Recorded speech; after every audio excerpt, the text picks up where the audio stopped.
A masked man with a silenced pistol slipped into the ICU at 3:47 in the morning. He knew exactly which room he wanted. He had a floor plan, a target, and 40 seconds before the backup generator kicked on. What he did not have, what nobody in that hospital had accounted for, was the quiet blonde nurse at the end of the hall who clocked his gait before he'd taken 6 steps. She didn't call security. She didn't scream. She set down her medication tray, rolled her shoulders once, and by the time the man reached room 14, she was already behind him. 9 seconds later, he was on the floor and she was checking his pulse, professional, efficient, and completely without expression. Nobody in that hospital knew who she really was. They were about to find out. If this story already has you holding your breath, hit that like button, drop your city or country in the comments so I can see how far this story has traveled, and subscribe so you don't miss what's coming next. Stories like this one don't slow down. They only get harder to put down. The night shift at Hargrove Memorial Hospital in Casper, Wyoming started the same way it always did. Understaffed, overcrowded, and running on coffee that had been sitting in the pot since 6 in the evening. The fluorescent lights in the East Wing had been flickering for 3 weeks. Maintenance had submitted 2 work orders. Both had been closed without action. The nurses who worked that corridor had simply stopped mentioning it. Dana Wells was one of them. She had worked the overnight shift in the ICU for a little over 2 years, and in that time she had learned exactly how invisible a person could become if they kept their head down and their hands moving. She was 34 with pale blonde hair she kept in a low bun and a face that most people described, when they described it at all, as unremarkable. She wasn't loud, she didn't push back in team meetings. When attending physicians snapped at her, and they did regularly, she absorbed it with a small nod and redirected her attention to the patient. Some people mistook that for weakness. A lot of people at Hargrove Memorial had made that mistake. The ICU held 12 beds on a good night. Tonight it held 14, and the charge nurse, a stout woman named Roberta Gaines, had been on edge since 8 o'clock when they received word that a transfer was coming in from the military airfield on the south end of the city. No additional details, just a patient category listed as restricted and a contact name, Colonel Marcus Vane, which meant nothing to Roberta and nothing to Dana either, until the ambulance arrived with 2 men in civilian clothing riding alongside the paramedics. And those men had the posture of people who had spent years being paid to look relaxed while they weren't. The colonel came in unconscious, with 2 gunshot wounds, one through the right flank, one through the left shoulder, that had already been partially stabilized. Whoever had done the field work on him knew what they were doing. The sutures were tight and clean, the dressings properly layered, and his vitals were worse than they looked, but not as bad as they could have been. Dr. Preston Holt, the attending on duty, reviewed the chart with the expression of a man who had decided his opinion about the patient before walking through the door. Blunt force to the sternum, possible rib fractures, blood pressure low, but holding, Holt read aloud, more to himself than anyone else. He was tall, silver-haired, and had a habit of speaking as though the room were a lecture hall and everyone in it was lucky to be listening. "Get him to Bay 4. I want imaging in 20 minutes. "He's stable enough for imaging," Dana said from the foot of the gurney, where she was checking the IV line. "But his pressure's been trending down for the last 3 readings. If we don't address the drop before we move him—" "I didn't ask for your assessment, Wells." She didn't flinch. "No, sir. I'm just noting the trend." "Bay 4, Holt said again, already turning away. She noted it in the chart and helped wheel the colonel into position. The 2 men in civilian clothes stationed themselves outside the bay. They didn't introduce themselves, didn't speak to anyone on the nursing staff, and when Roberta tried to ask them to check in at the front desk, the taller one showed her something in a leather wallet that made her walk away without another word. Dana changed out the colonel's IV bag, recorded his vitals, and got a better look at him under the bay lights. He was somewhere in his mid-50s, with the kind of build that came from a lifetime of physical work, and not the gym-curated version. He had a surgical scar along his left forearm that was at least 20 years old and several smaller ones she didn't look at too closely because it wasn't relevant to his current status. His face was slack with sedation but not peaceful. There was a tension in his jaw that medications hadn't fully reached. She wondered briefly what had put him here. Then she set the question aside because it wasn't her job to wonder that.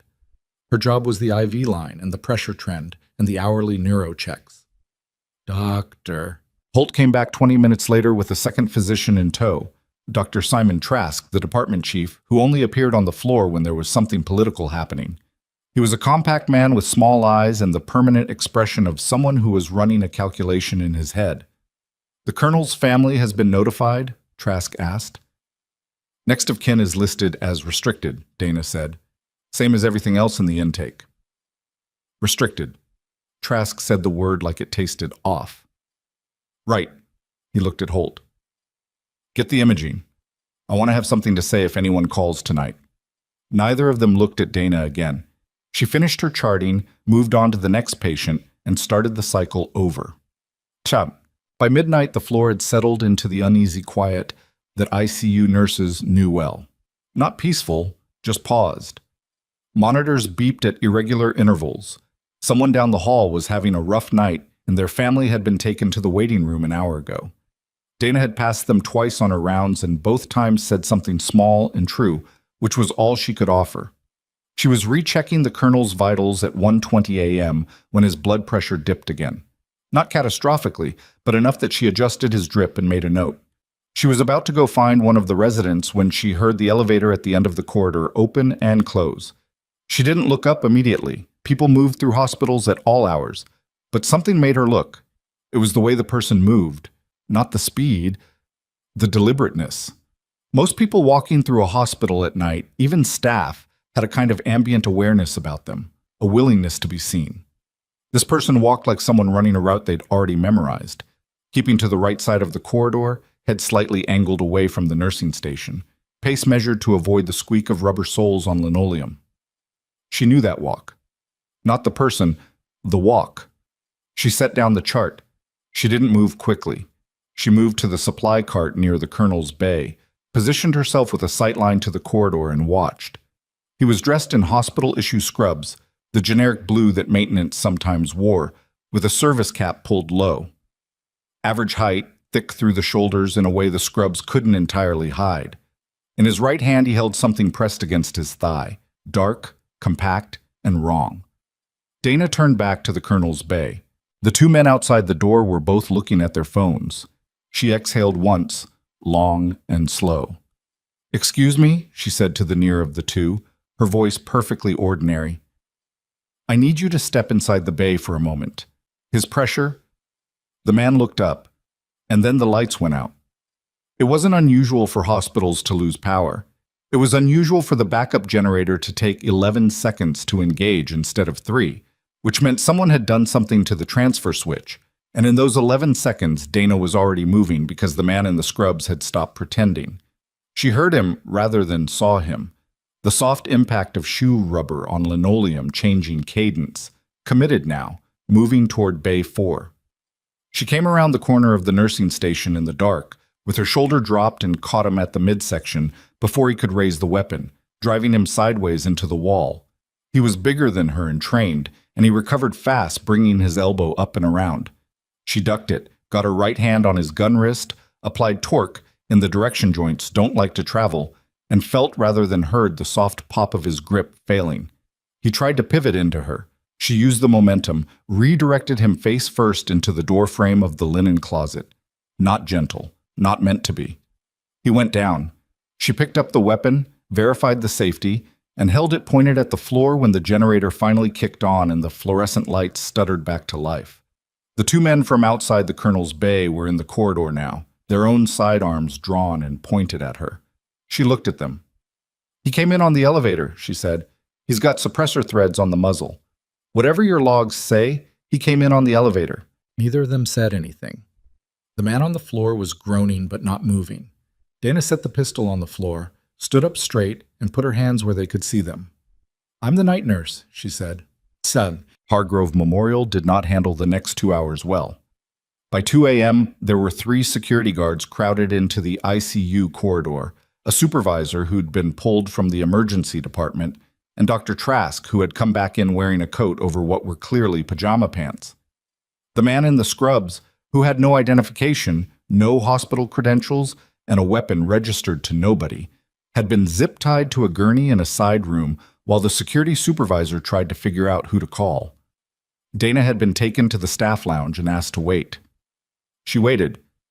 At 2:40, Dr. Holt came in. He had the expression of someone who'd been woken up and resented it. "You want to explain to me what you were doing in that corridor?" "Checking on a patient." "Don't be cute, Wells." "Dr. Holt, I saw someone who didn't belong on the floor. I intervened." "You physically assaulted a visitor." She looked at him steadily. "He had a weapon." "That's not established. It's on the floor of the linen closet. I set it down before security arrived."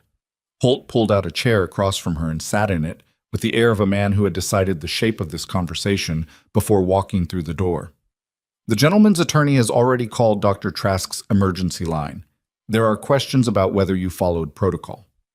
"What protocol?" she said. "There's no protocol for a masked." "He wasn't masked. He was in unauthorized scrubs with a suppressed firearm walking toward a restricted patient's bay at 1:30 in the morning." "Your characterization." Holt folded his hands on the table.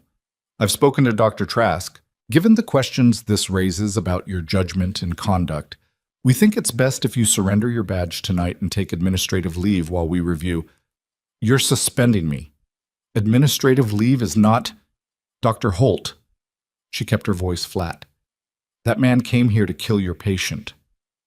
He didn't answer. What she saw in his face wasn't disbelief.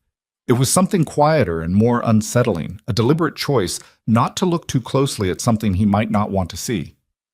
"Your badge, Wells." She reached up and unpinned it from her scrub top. She set it on the table without drama. "Your patient's blood pressure has been trending down since he came in," she said. "Adjust his drip by 0.3. He's going to throw another clot if you don't watch the left flank drain." She stood up and walked to the door.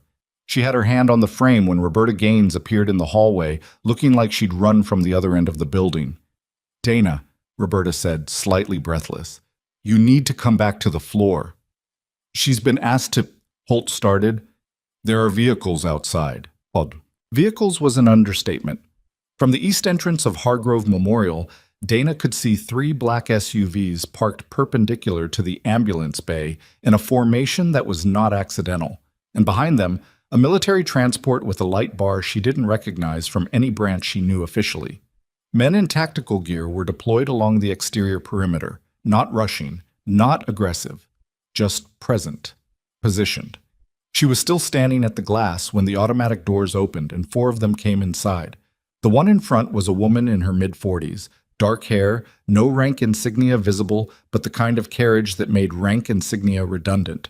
She scanned the lobby, found Dana in approximately 1 second, and walked directly toward her. Behind the woman, one of the men was carrying something, a hard case, the kind used for secure document transport. The woman stopped in front of Dana. She didn't extend a hand. "Staff Sergeant Wells," she said. Dana said nothing. "I'm Major Leanne Farrow, JSOC Liaison." The woman's voice was precise and not unkind. "We've had eyes on Hargrove Memorial since Colonel Vane was admitted. We weren't fast enough on the elevator." "You're 3 minutes late," Dana said. "Yes." From somewhere behind Dana, she heard Dr. Trask's voice, sharp and institutional. "Who authorized this? You can't just—" "Dr. Trask." Farrow didn't turn her head. "Your facility received a restricted military patient under federal protective protocols. The individual your staff has zip-tied in room 7 is a contracted asset linked to an active federal investigation. I need him transported in the next 20 minutes. I also need your night nurse reinstated immediately, and I need access to this floor." She neutralized an armed threat to a protected asset. Farrow turned to Trask now, fully, giving him the weight of her attention. "With her hands, in 11 seconds of darkness, in a hospital corridor." A pause. "The security footage has already been pulled by federal authority. You're welcome to review the copy we'll leave you." Trask looked at Dana like he was seeing her for the first time. She found she didn't particularly care what he saw. Farrow turned back to her. "The colonel is asking for you. He's sedated. He came out of sedation about 9 minutes ago. He won't talk to our medical team." Farrow's expression shifted slightly. Not softened, but adjusted to something more honest. He keeps saying your name, Sergeant. Dana looked at the woman for a long moment. Then she looked down at her hand where her badge wasn't, because she'd left it on a table in the staff lounge. I'm going to need that back, she said. The man with the hard case produced it before anyone asked how he had it. Colonel Marcus Vane was awake, which he shouldn't have been, and alert, which was even less likely given what was running through his IV. He had pulled himself to a half-sitting position against the mechanical bed's protest, and when Dana came into Bay 4, he tracked her with the eyes of someone who had spent a very long time looking for things and was not used to finding them. They told me it was a nurse, he said. His voice was rough from the intubation prep he'd received at intake. Nobody told me it was you. I don't know you, Colonel. No, he exhaled. But I know who you are. He closed his eyes for a moment, and when he opened them, the effort of staying alert was visible. Ridgeline, 7 years ago, February. She didn't react. 3 men came back from that exfil, he said. One of them was me. I've been trying to find the medic who got us out for 6 years. He looked at her face. You went dark. I left the service, she said carefully. That's not what your file says. He shifted against the pillow and pulled in a tight breath against the rib pain. Your file says you were separated under a classified review. Administrative misconduct. His eyes were steady. We both know that's not what happened. Dana stood at the foot of his bed with her hands loose at her sides and her face giving nothing. You need rest, she said. We'll talk about your pain scale. Dana. His voice dropped, and something in it made her go still. They didn't come here just for me. Whoever sent that man, they know you're here. They've known for a while. He paused. The thing is, so do I. And so does the person who sent Pharaoh tonight. She checked his drain. She adjusted the IV. She noted his pressure, still low, but the trend had stopped its slide, which meant someone had caught her note about the drip adjustment. You need rest, she said again. I need you to not walk out of this hospital, he said. Whatever they told you to do, whatever they're offering you, but don't leave this building. She replaced the chart in its slot. I'm not going anywhere, she said. I have 6 more hours on shift. She was at the bay curtain when he spoke again, quieter now, the sedation pulling at the edges of his consciousness. The man you put down tonight, he said. He wasn't working alone, and whoever sent him knows they failed. She stopped. There's a second team, he said. The monitors beeped. Somewhere down the corridor, a family was getting news they hadn't wanted. Dana stood at the bay curtain and did not move for a moment that felt longer than it was, while the weight of a life she had spent 2 years trying to leave behind settled back across her shoulders like it had never gone anywhere at all. She turned back around. The colonel's eyes were already closing, not from peace, but from the sedation finally reclaiming what it was owed, and Dana stood there for another 3 seconds before she let the curtain fall behind her and walked back into the corridor where Major Pharaoh was waiting with the quiet patience of someone who had learned to wait in worse places than hospital hallways. He said there's a second team, Dana said. Pharaoh didn't look surprised. We've been working on that assumption since 2200 hours. Then why is this floor still running normal operations? Because moving patients creates more risk than holding position, and because, Pharaoh paused, choosing her words in a way that felt practiced, because we're still determining the size of the problem. Dana looked at her. You mean you don't know how far in it goes? Pharaoh's jaw tightened, which was answer enough.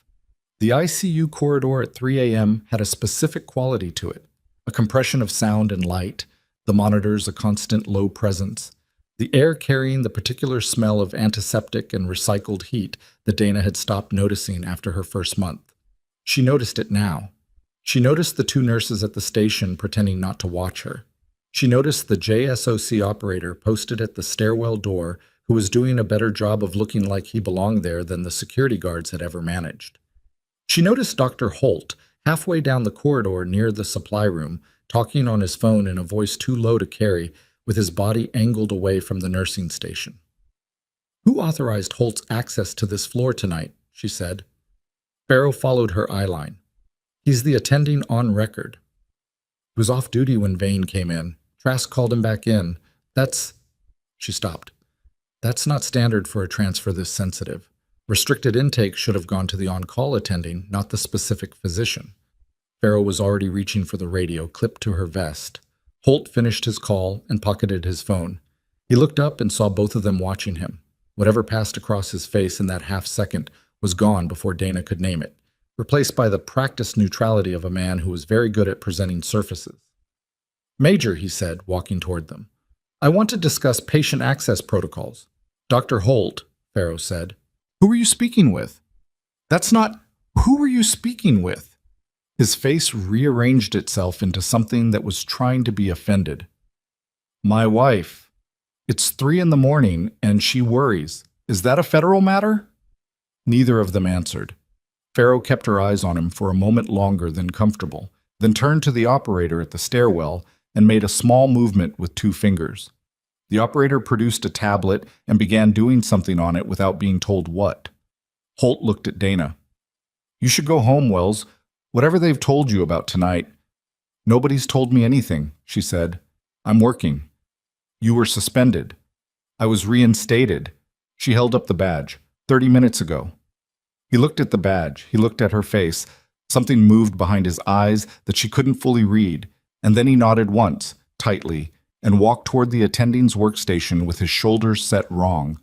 Too deliberate, too controlled, the posture of a man making a decision about something. Dana waited until he was seated, then turned back to Farrow. "I want to know everything about who had access to Vane's transfer routing." "That's not— Major." She kept her voice even. "I've been out for 2 years. I worked nights in a Wyoming ICU, and I put down your assets would-be killer with 9 seconds of darkness and a door frame. You drove 3 SUVs and a transport across the city at 2 a.m. because your colonel came out of sedation asking for me by name." She looked at Farrow steadily. "I think we're past me needing a clearance review before you answer questions." Farrow was quiet for a moment. Then, without any visible shift in expression, "Vane's transfer was routed through the Regional Military Medical Liaison. 3 people had access to the destination hospital and the arrival window. One of them is currently unreachable. Name: Captain Dale Ostroff, Medical Logistics, out of the Cheyenne Coordination Office." Farrow's voice was flat. He stopped answering his phone at approximately 2100 hours. His apartment was empty when we sent someone at 2345. Dana absorbed that. So whoever sent the first man knew the arrival window, the destination, and which bay. Yes. And they had that because someone inside the logistics chain sold it. Almost certainly. She looked down the corridor toward Holt's workstation. He was typing now, or appearing to type. "Pull his phone records," she said. "Tonight's, not just recent. And check who requested the attending override that brought him in." Farrow looked at her for a moment that had a different quality than the ones before it. Something that might have been, in a different person, a form of recalibration. "I'll need 30 minutes. "You have less than that," Dana said. "If there's a second team and they know the first one failed, they're already repositioning." Thus, she was right about the time, though not in the way she'd expected. The repositioning had already happened. She just didn't know where yet. What she did know, at 3:22 a.m., was that the east stairwell door had been propped open with a rubber wedge, the kind custodial staff used, small and gray and easy to miss, and that the wedge hadn't been there at 1:15 when she'd walked that corridor. She found it when she was doing her 3 a.m. rounds, which nobody had told her not to do, and which she did in the specific pattern she'd developed over 2 years, counterclockwise from the nursing station, bay check, corridor check, exits last. She crouched down and looked at the wedge without touching it. Then she stood up and walked back to the nursing station at a pace that would look normal on a camera and hit the internal line for Farrow's radio frequency, which the major had written on the back of a supply requisition form and handed to her 40 minutes ago without comment. "East stairwell is compromised," she said when Farrow picked up. "Door's been wedged. I haven't gone in." "Copy." A pause. "Wells, I need you to stay on the floor." "I know." "I mean it. Don't go into that stairwell." "I heard you." She hung up and stood at the nursing station and watched the stairwell door, which sat at the far end of the corridor, 30 meters away, and thought about angles. The door opened inward. If someone came through it moving quickly, they'd have about 4 seconds before they were in range of the first occupied bay. The corridor had no natural choke points except the nursing station itself, which was centered, and the supply alcove at the 12-meter mark on the left side. She pulled a crash cart from the alcove and repositioned it casually, the way nurses did when they were prepping for a shift change, at the 11-meter mark. Then she went to the nursing station and told Roberta Gaines, quietly and without drama, to take the 2 other floor nurses and move them to the west wing under the pretext of a patient request. Roberta stared at her. "Dana? There's an operator at the west stairwell who'll explain. Go now, Roberta. Please." Roberta had worked ICU for 14 years and had the survival instincts that came with it. She didn't ask again. She gathered the other nurses with 3 words and a look, and they were gone inside 90 seconds, which left Dana alone on the floor with 12 critical patients, 2 JSOC operators whose positions she wasn't entirely sure of, and a stairwell door that was sitting 3 inches open in a way that was absolutely not accidental. The colonel's bay monitor showed his pressure at 88/61. Still low, but holding. She pulled on gloves, checked the crash cart, and settled in to wait. She didn't wait long. The door came open at 3:31, and they came through it properly. Not rushing, not sloppy, 2 men in blue maintenance coveralls moving with the controlled pace that looked mundane at a distance and was clearly tactical up close. The first one had something under his left arm that his coverall jacket was doing a poor job of concealing. The second one was scanning, working the walls, which meant he was the rear security, and the first one was the primary. Dana was behind the crash cart. She let the primary get to the 9-meter mark. Then she stood up from behind the cart and hit the emergency lighting override panel on the wall beside her, which she'd identified at the start of her shift 2 years ago because emergency lighting overrides were exactly the kind of thing she cataloged without meaning to. And the corridor flooded with the hard white light of the secondary system, bright enough to blind someone who'd been moving in near dark. Both men flinched.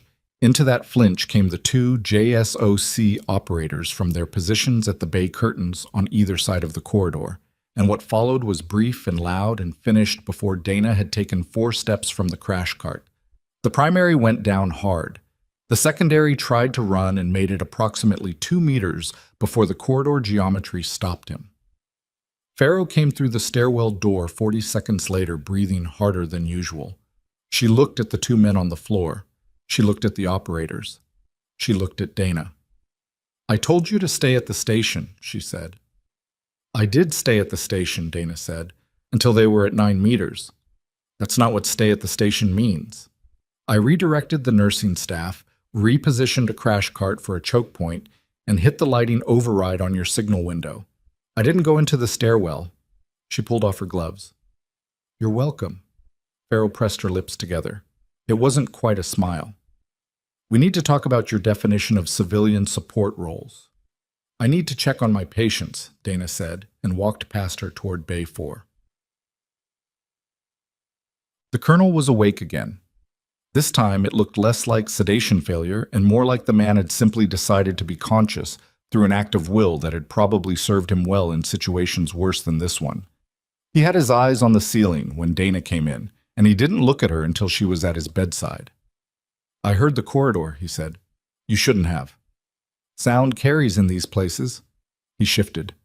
"2? 2." He exhaled. "That's a containment team. They sent a single asset first to make it look like an opportunistic threat. When that failed," he stopped. "They weren't trying to hide it anymore."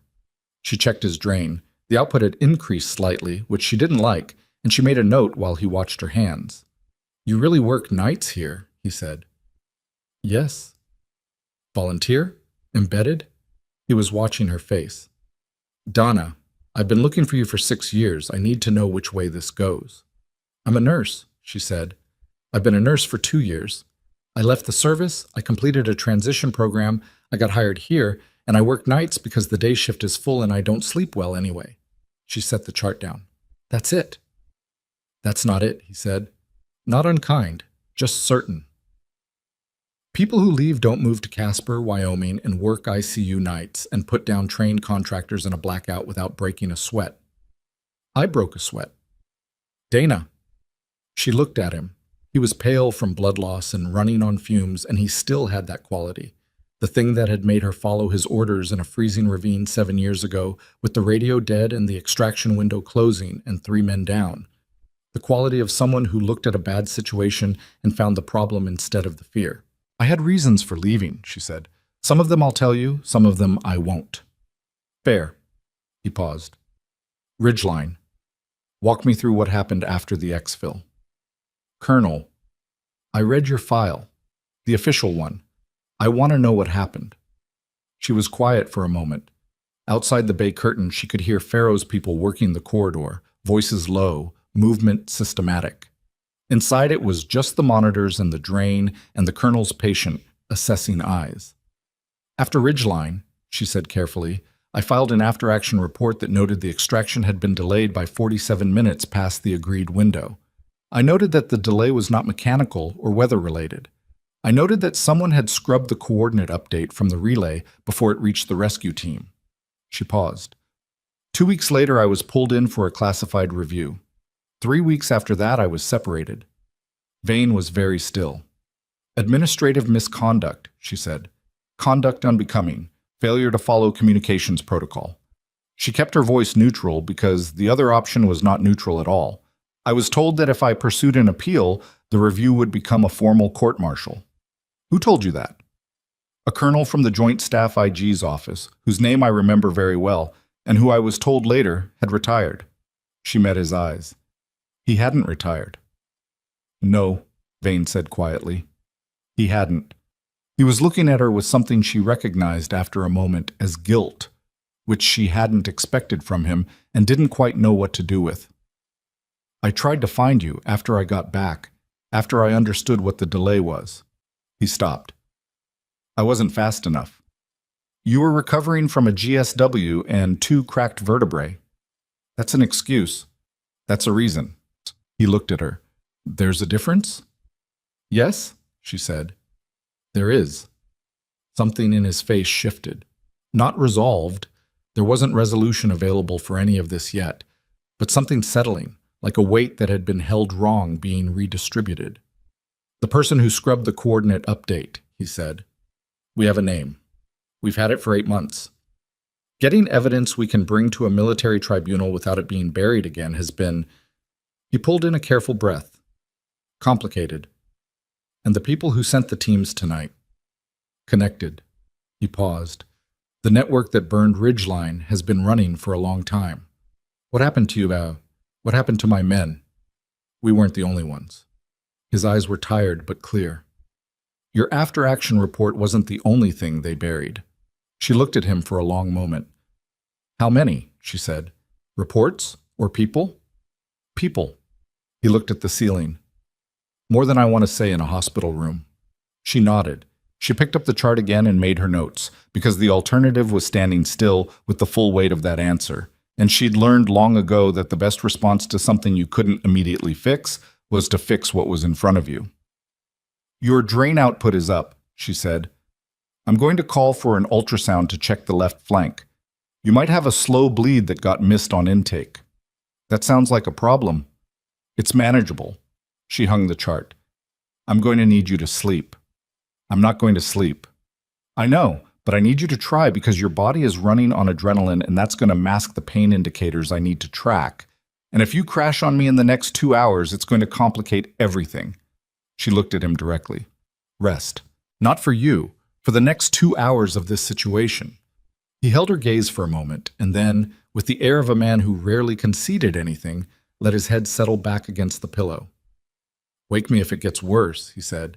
Define worse. The corners of his mouth moved. You'll know.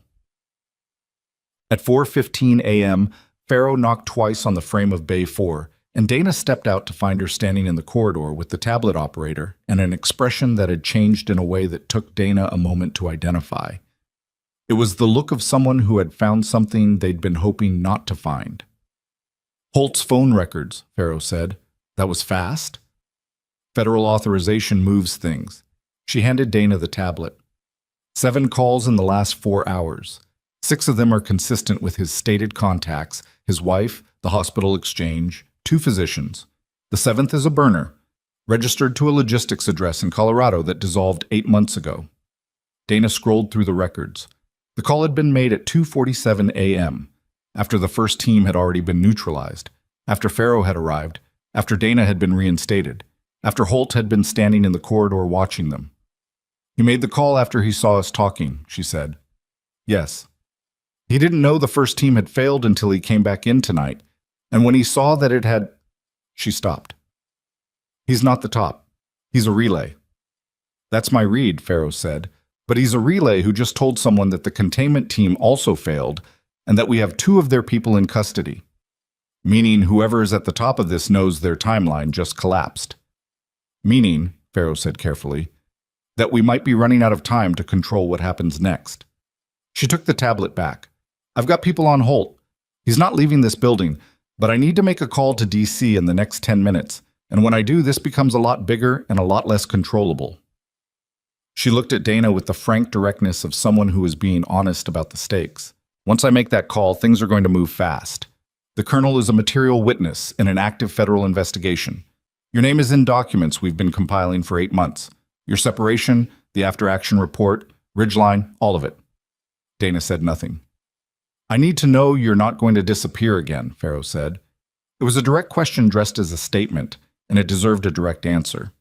Dana thought about the badge on her scrub top and the 6 patients on the floor, and the colonel's drain output and the 2 men in custody in side rooms and Holt sitting at a workstation somewhere pretending to type, and the 7 years between a frozen ravine and a Wyoming ICU, and how far a person could travel in that distance and still somehow end up back at exactly the same coordinates. I'm not going anywhere, she said. Make your call. Farrow nodded and moved down the corridor, already reaching for her radio. Dana turned back toward the nursing station. Roberta and the other nurses had returned cautiously sometime in the last 20 minutes, and Roberta was watching her from across the station with an expression that held about a dozen questions she was too professional to ask out loud. Dana picked up a chart. She started her notes. She kept her breathing even and her hands steady and her eyes on the work in front of her, which was what she had always done, in a frozen ravine and a classified debrief, and 2 years of overnight shifts in a city where nobody knew her name. She was 3 lines into the chart when every external phone line in the hospital began ringing simultaneously. Roberta looked at the switchboard.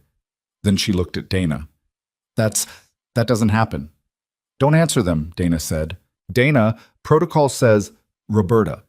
She looked up from the chart. Don't answer them. Roberta pulled her hand back from the switchboard. The ringing continued, all lines, simultaneous, for 11 seconds. Then it stopped as abruptly as it had begun, and the silence it left behind had a different texture than the silence before it. Down the corridor, Dana heard Farrow's voice on the radio.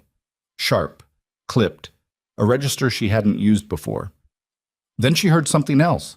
The fire alarm panel at the south end of the building beginning its pre-alert sequence, 3 short tones that meant someone had manually triggered a suppression system in a zone that showed no smoke and no heat. Not a fire. A distraction. She was already moving toward Bay 4 when the lights went out again, and this time the generator took longer than 11 seconds, and in the dark she heard the east stairwell door come open with a sound that was not the sound of 2 men. It was the sound of more. She counted them by sound. 3 sets of footsteps through the stairwell door, possibly 4. The acoustic signature was muddied by the fire alarm's pre-alert tone, still cycling from the south end. 3 short pulses every 8 seconds, designed to be attention-grabbing and therefore designed right now to cover noise. Someone had understood that. Someone had planned around the building's own systems, which meant they had the floor plan and the alarm zones and probably the generator transfer specs as well, because the 11-second blackout wasn't an accident any more than the first one had been. Dana reached Bay 4 in the dark by memory. 14 steps from the nursing station, left at the curtain rail, 2 steps to the bedside.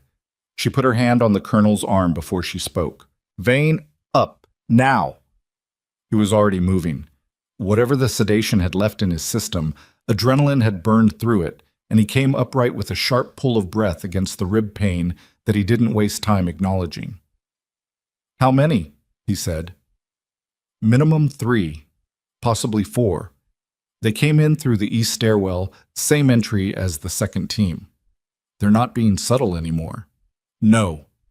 She was already disconnecting his monitor leads, the ones that would alarm at the station and give away position. She left the IV line intact because pulling it in the dark would cost time she didn't have. Can you walk? I can walk. I need honest, not brave. A pause of about 1 second. I can walk if you don't need me to run. She pulled the bed rail down and got her shoulder under his right arm, the uninjured side, and helped him to his feet. He took his weight with a controlled exhale that told her the ribs were bad, but not catastrophically so. She steered him toward the back wall of the bay where a maintenance access panel had been installed during a 2019 renovation and which appeared on no patient-facing floor plan she had ever seen because it was a utility corridor access for biomedical equipment carts, and the kind of thing nobody thought about unless they had spent 2 years memorizing every structural feature of the building they worked in. She had spent 2 years memorizing every structural feature of the building she worked in. There's a panel, she said, 8 inches to your left. Put your hand on it. He found it. She found the release catch, a recessed lever at knee height, and the panel swung inward into a narrow service corridor that smelled of cable insulation and old air. She got him through it, pulled the panel closed behind them, and stood in the dark for a moment with her back against the interior wall and her ears working. The fire alarm stopped.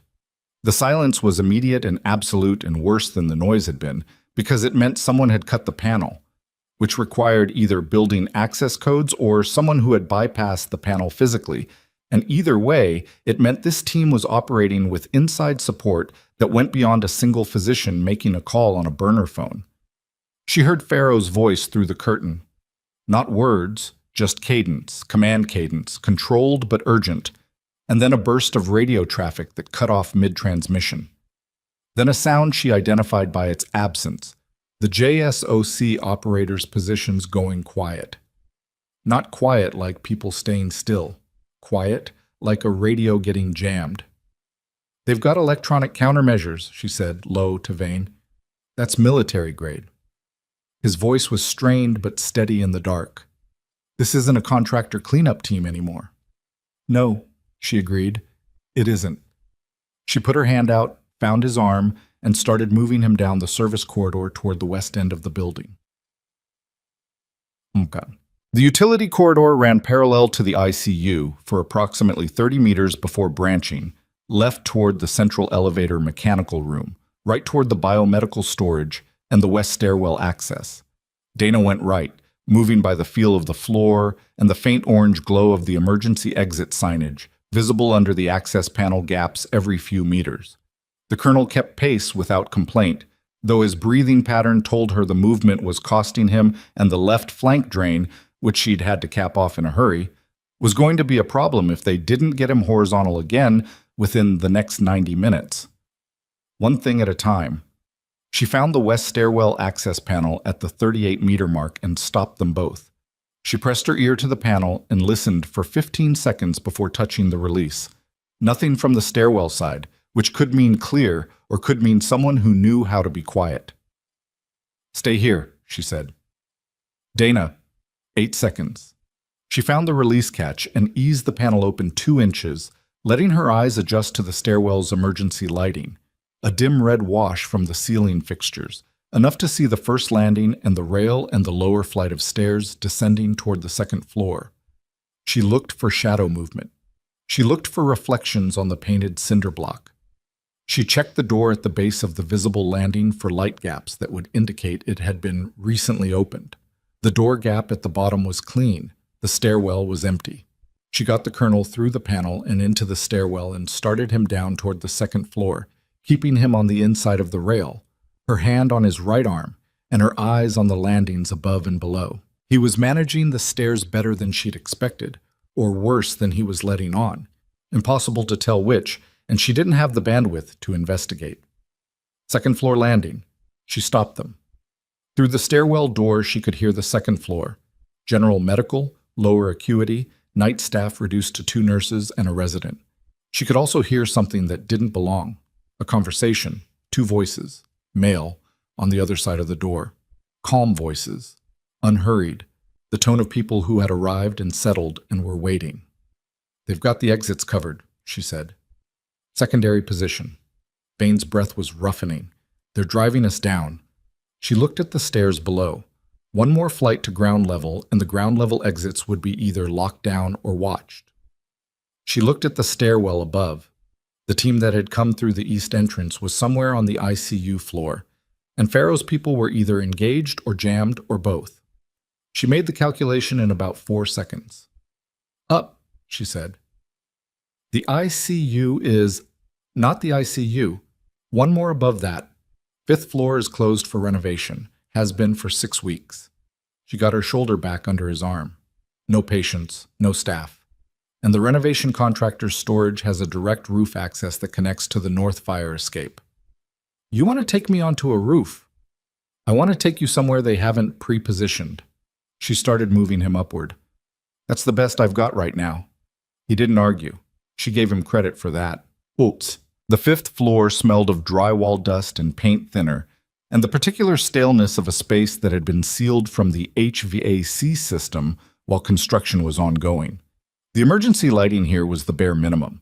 1 fixture per corridor section, half of them dark because the renovation had disrupted the wiring runs. What remained was enough to navigate by if you moved slowly, which they didn't have the luxury of doing, but which Dana managed by keeping close to the left wall and counting doorways.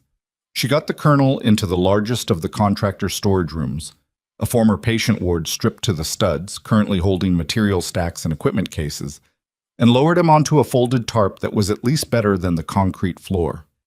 He let out a breath that had a controlled quality to it, the sound of someone managing pain through technique rather than absence. "Left flank," she said, kneeling beside him. "It's fine." "It's not fine. I capped the drain in a hurry and I need to check the output line." She got her pen light from her scrub pocket. She always carried a pen light, had carried one since the first week of her transition program, told herself it was professional habit, and checked the drain site. The dressing was holding. The capped line showed backup pressure that she didn't love but could manage for the moment. "If I had to guess, you're running about 200 mils behind on drainage, and your pressure is dropping. You need to stay still." "People are trying to kill us." "I know, still counts." She sat back on her heels. "Is there anyone in Pharaoh's chain who isn't going through the jammed radio frequency?" He thought for a moment. "There's a secondary contact. Out of DC, not field ops.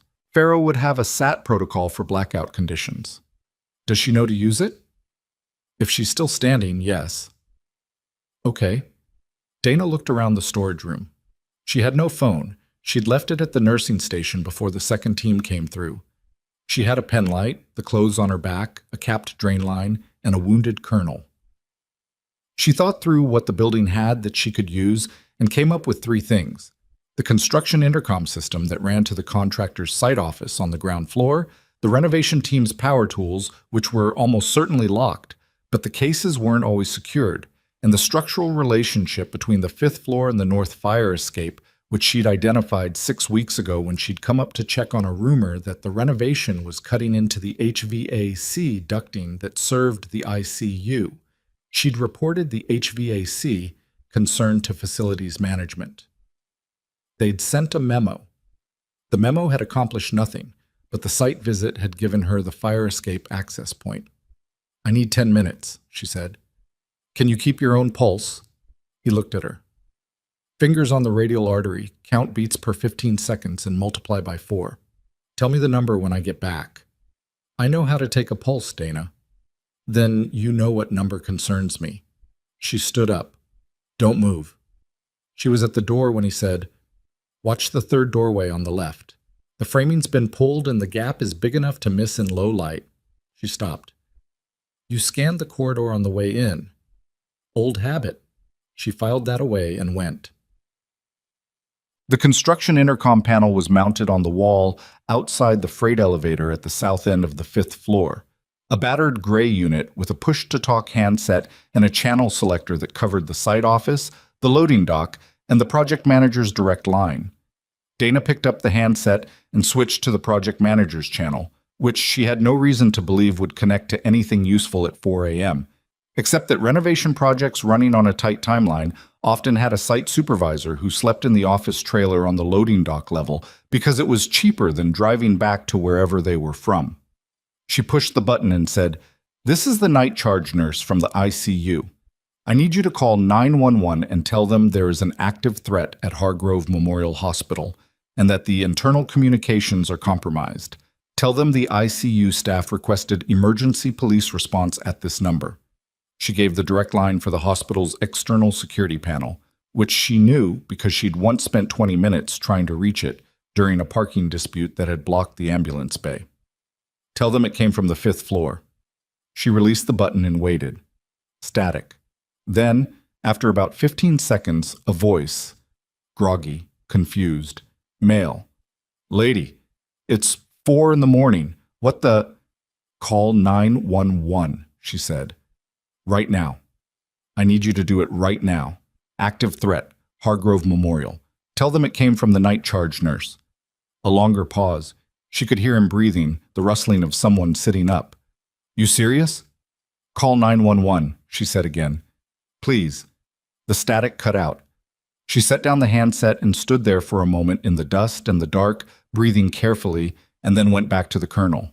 He was sitting in the same position she'd left him, which was good, and he was pale in the penlight's thin beam, which was not good but was not unexpected. "Pulse?" she said. 78. Low for his baseline, which she'd clocked at 86 on intake but not emergent. Pain on a scale?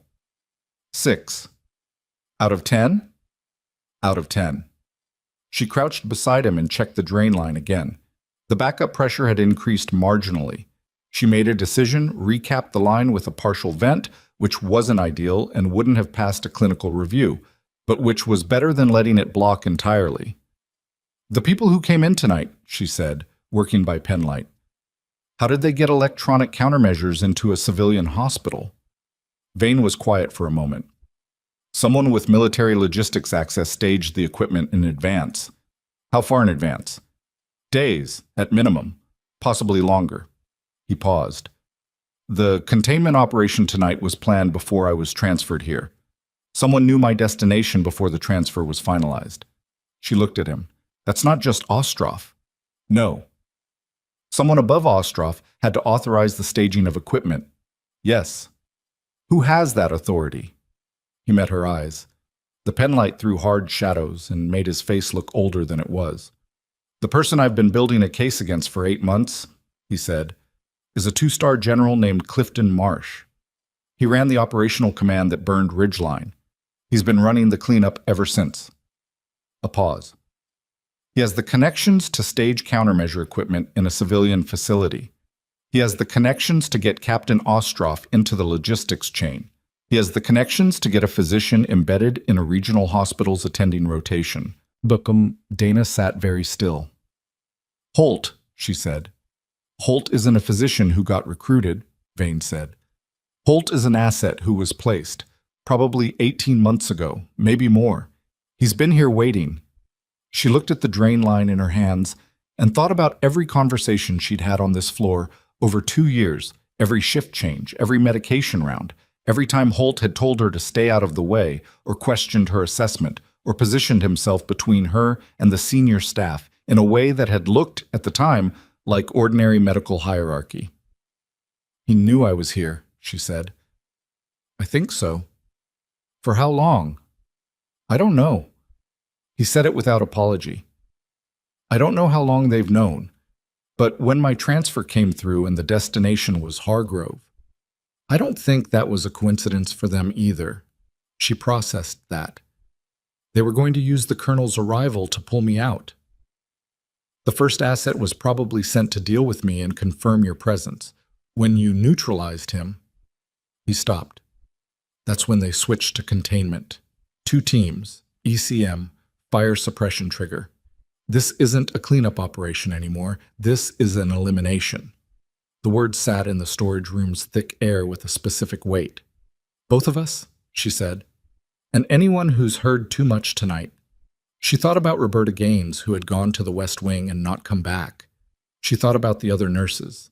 She thought about Pharaoh's people in a jammed radio environment going up against a team with military logistics support, and the odds of that running well. She stood up. "I need to go back to the ICU floor," she said. "Dana, Pharaoh might be pinned. Her people are working blind without comms. If the team that came in through the east stairwell is running a room-to-room sweep, they're going to find 12 critical patients and no staff, and whatever they were sent here to do." She stopped. "I can't stay up here." "You go down there. You're in a kill zone." "I know." "You don't have a weapon." "I know that too." He looked at her for a long moment. Then he reached behind him to the small of his back and produced a compact sidearm that he had apparently been carrying since admission in a location that the intake nurses had missed, which said something about field habits and something about the kind of situation they'd both been pretending wasn't entirely predictable. "Safety's on the left," he said. 6 rounds. Don't waste them." She took it. It sat in her hand with the familiar weight of something she'd spent years trying to put down. "Stay in this room," she said. "Stay off the floor. If someone opens that door and it isn't me or Pharaoh, use the freight window at the back wall. There's a maintenance ladder on the exterior." "Noted." "I mean it, Vane. Don't be a hero." "That's very rich," he said, "coming from you." She went down the stairwell in the red-wash dark with the sidearm in her right hand, and her back to the wall, and her breathing deliberate, and she heard the ICU floor before she reached it. The sound of monitors alarming untended, 3 of them at minimum. The staggered tones of machines that needed human response and weren't getting it. She stopped at the 4th floor door and listened. Voices. 2 distinct ones, male, moving, not stationary. They were working the corridor systematically, which told her they hadn't found what they were looking for yet. She heard a curtain rail move, the metallic scrape of someone checking a bay. She heard another sound underneath it, labored breathing, close to the door. Someone on the ICU side of the stairwell door, low to the floor. She opened the door an inch. Pharaoh was on the floor just inside, back against the wall, left hand pressed against her right side in the universal language of someone holding a wound closed. Her radio was dark. Her sidearm was in her right hand, but she wasn't holding it well. The grip was compensating for something in her arm or shoulder. Their eyes met through the door gap. Dana came through low and fast, got her back against the wall on the other side of the door, and pulled it closed without letting it latch. "How bad?" she whispered. Pharaoh's jaw was tight. "Through and through. Right lateral." She exhaled through her nose. "Missed the important parts." "Where are my nurses?" "West wing. Locked the break room from inside." A pause. "2 of my operators are down. Sanderson is somewhere in the east corridor, last I saw." "The team?" 4. Military trained. They're not shooting anything they don't have to, which means they want this to look manageable. Pharaoh looked at the sidearm Dana was carrying. "That's Vane's." "Yes. He's alive." "5th floor. He needs fluids and horizontal time and about 4 things I don't have up there." She checked Pharaoh's wound as best she could in the dim light from the emergency fixture above the stairwell door. Entry and exit both visible, lateral wall. Pharaoh's assessment was probably right about the critical structures, but a through and through at that location could still clip the liver margin, and internal bleeding in a lateral wound was exactly the kind of thing that looked manageable until it wasn't. "I need to keep pressure on this. I'm keeping pressure on it. Better pressure." Dana pulled the hem of her scrub top and tore a section from it. Not cleanly, scrub fabric didn't tear cleanly, and folded it into a compression pad. "Hold this. Lean into it. Don't let it shift." Pharaoh took it with her left hand, replacing her right, and held it without being told twice.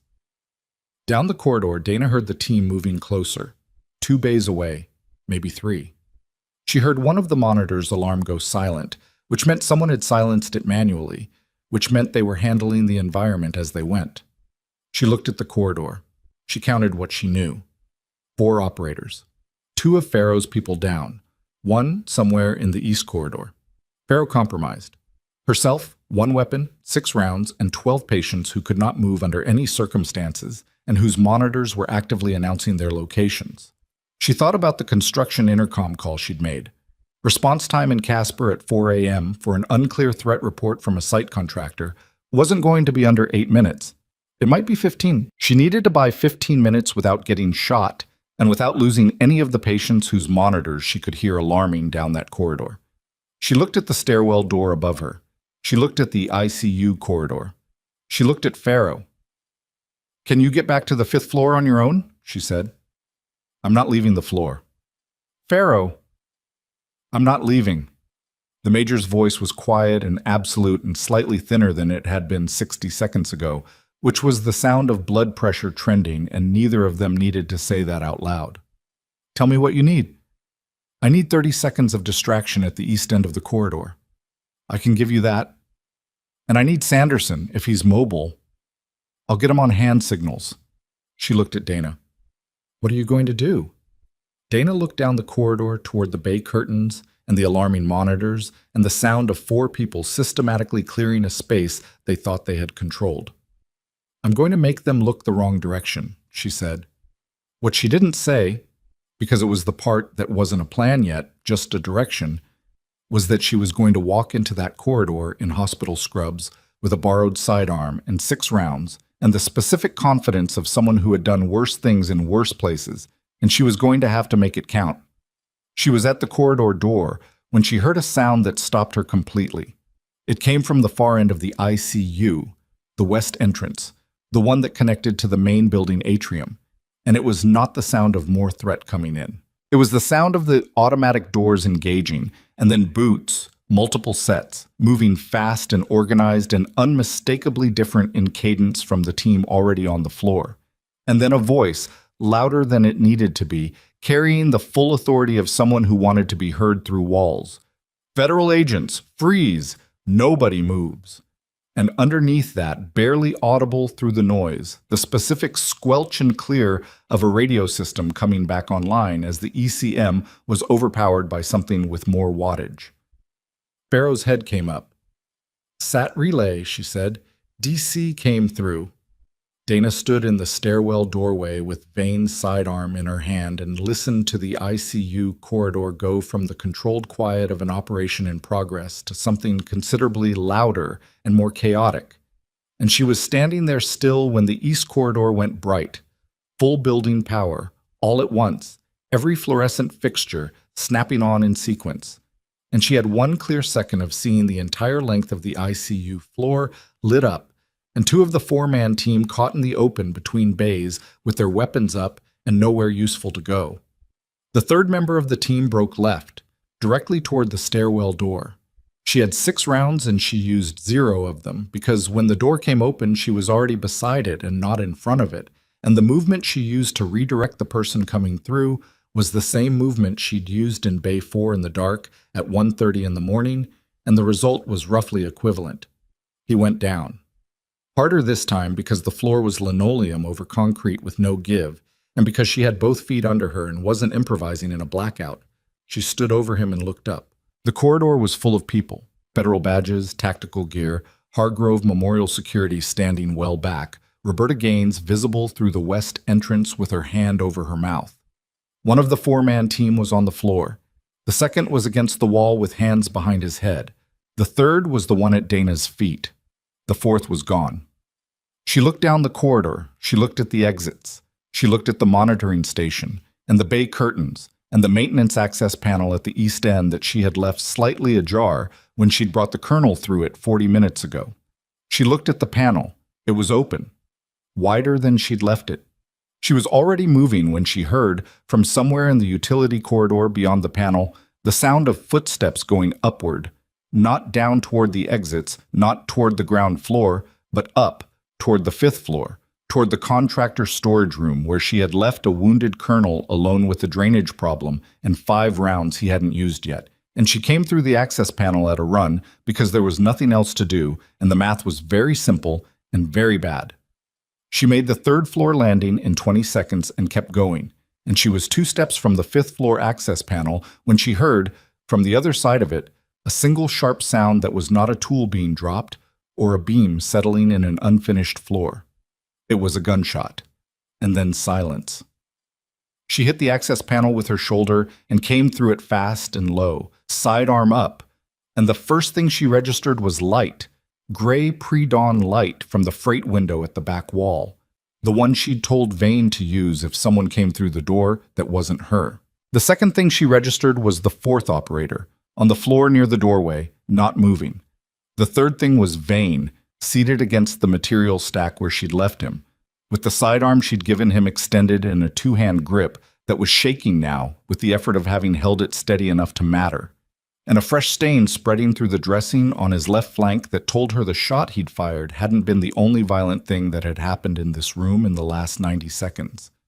She went to the operator first, professional reflex, threat assessment before anything else, and found him breathing, unconscious, with a crease wound along the left temple that had bled dramatically but wasn't fatal. Vane had shot him in the head and missed the critical geography by approximately 3 centimeters, which was either exceptional aim under duress or a margin that neither of them would examine too closely. She took the operator's weapon and moved to Vane. "You're bleeding," she said. "I noticed. The drain site." He landed on me. His voice was tight in a specific way. Not panic, the clamped down quality of someone keeping a narrow margin between themselves and the pain. I didn't have a better option than pulling the trigger. "I know." She peeled the dressing back carefully, already knowing what she was going to find, and found it. The drain line had been dislodged by the impact, and the wound site was seeping in a way that the partial vent hadn't helped, and his pressure was doing something she could feel in the quality of his skin before she'd even looked at his face properly. "I need to get you back to the ICU, right now." You can't walk this one off, Vane." She got her hands on the dressing and applied direct pressure, which made him pull in a breath with a sound that he hadn't let himself make before. "That's not a question of whether you're willing. Your left flank is bleeding and your pressure is dropping, and I need an ultrasound and a surgical team, none of which are on the 5th floor. She looked at him. "Can you make one flight of stairs if I'm with you?" He looked back at her. He was pale in the gray light, and the shaking in his hands was spreading to his arms, which was the body starting to redirect resources away from the periphery, which was a direction she absolutely could not let this go. "One flight," he said. "That's all I need." She got him down to the 4th floor landing before the federal team found the stairwell access and came up with weapons drawn and too much adrenaline, and she identified herself in a flat, clear voice and kept her hands visible in her shoulder under Vane's arm and did not break contact with the wound site on his flank. And after about 3 seconds of everyone deciding what to do, one of the agents holstered his weapon and got to Vane's other side, and they went down the last flight as a unit. The ICU had been transformed in the 40 minutes she'd been off the floor. Casper PD had arrived in force. She could see uniforms at every corridor entrance. And the federal presence had expanded from Pharaoh's original team to something considerably larger, men and women in tactical gear with credentials she didn't recognize staged at intervals along the main corridor. The 3 members of the 4-man team who'd been captured were being held in the former patient lounge at the West End, zip-tied and quiet. Her nurses were back on the floor, moving between patients with the focused urgency of people catching up on 40 minutes of unattended critical care, and Roberta Gaines was directing the effort with a calm that Dana recognized as the particular composure of someone who was going to have an extremely intense reaction to this night as soon as she got somewhere private. Pharaoh was on a gurney near the nursing station, IV running, a trauma nurse Dana didn't know working on her lateral wound with the methodical speed of someone who had been told to move fast and understood why. Pharaoh's color was off, but her eyes were sharp, tracking the room with the situational awareness of someone who hadn't conceded operational control despite being horizontal. Their eyes met when Dana came through with Vane. "He needs the OR, Dana said. "Flank bleed, drain displaced, pressure compromised." "OR team is already en route," Pharaoh said. "ETA 4 minutes. 3 would be better." "I'll tell them you said so." Dana got Vane settled into Bay 4, his bay, the one that had started all of this, and reconnected his monitors with the speed of someone who had done it 1,000 times and was running on the awareness that 1,000 times of practice was exactly what this moment required. His pressure read 84/58, which was worse than she'd wanted, and his heart rate was compensating upward at 102, which was the body doing the math and working harder to make up for the deficit. "Stay with me," she said. "I'm staying. I mean it literally. Eyes open. Talk to me." "About what?" Anything. She hung a new IV bag, adjusted the drip rate, kept her other hand on his wrist. Ridgeline. Tell me something about Ridgeline I don't know. It was a calculated ask, something that would engage the thinking part of his brain and give her a read on his cognition while his body fought its losing argument with blood pressure. And he understood what she was doing and answered anyway. There were 4 of us going back, he said. Command authorized 3 seats on the extraction. Somebody had to stay. He paused. Nobody told me that until we were at the pickup point. I know. You were the one who... I know what I did. She checked his pupils, equal and reactive, which was at least one good thing. That's not in my after-action report. You knew that? I found out later. He watched her face. You stayed in the field an extra 6 hours with no comms and 1 kit bag so we could take that 4th seat. And then I got on the last resupply flight out and nobody was supposed to know there'd been a problem. She kept her voice clinical. Except someone checked the manifest and found a discrepancy in the seat count. And you filed the after-action.